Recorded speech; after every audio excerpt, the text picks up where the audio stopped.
आसमान में शान से लहराने वाले इंडिगो और एयर इंडिया को कड़ी टक्कर मिलने वाली है, क्योंकि एविएशन मिनिस्ट्री ने देश में 3 एयरलाइंस को नो ऑब्जेक्शन सर्टिफिकेट जारी कर दिया है, जिससे भारत के एविएशन सेक्टर में एक बार फिर नई हलचल दिख रही है।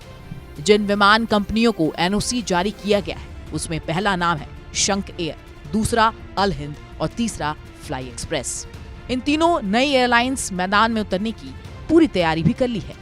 ये एयरलाइंस सिर्फ नए रूट्स बनाएगी, बल्कि अलग अलग बिजनेस मॉडल के जरिए बाजार में अपनी जगह बनाने की कोशिश करेंगी।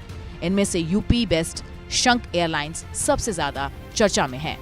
आइए आपको बताते हैं कि कैसे ऑटो चलाने वाले श्रवण कुमार ने खुले आसमान में हवाई जहाज उड़ाने की ठान ली और अपने सपनों को पूरा करके ही दम लिया। कानपुर की तंग गलियों से निकलकर देश के आसमान तक पहुंचने की ये दास्तां किसी फिल्म से कम नहीं है।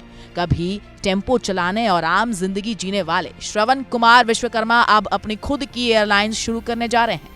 हवाई चप्पल पहनने वाले लोगों को हवाई सफर कराने का सपना देखने वाले श्रवण ने उत्तर प्रदेश की पहली एयरलाइंस का सपना संजोया और उसे शंख एयरलाइंस नाम देकर इसे साकार करने की दिशा में एक और कदम आगे बढ़ा दिए हैं।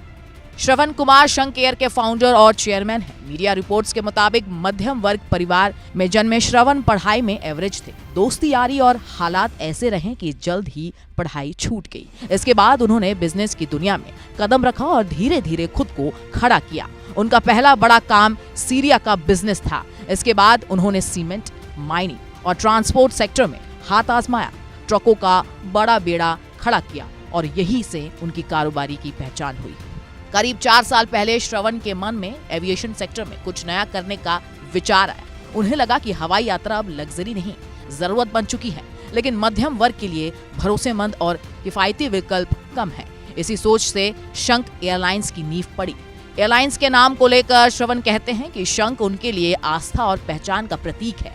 हर घर में शंख होता है, लेकिन उसे अलग अंदाज में बजाना सबके बस की बात नहीं है। यही सोच उनकी ब्रांड फिलॉसफी भी है।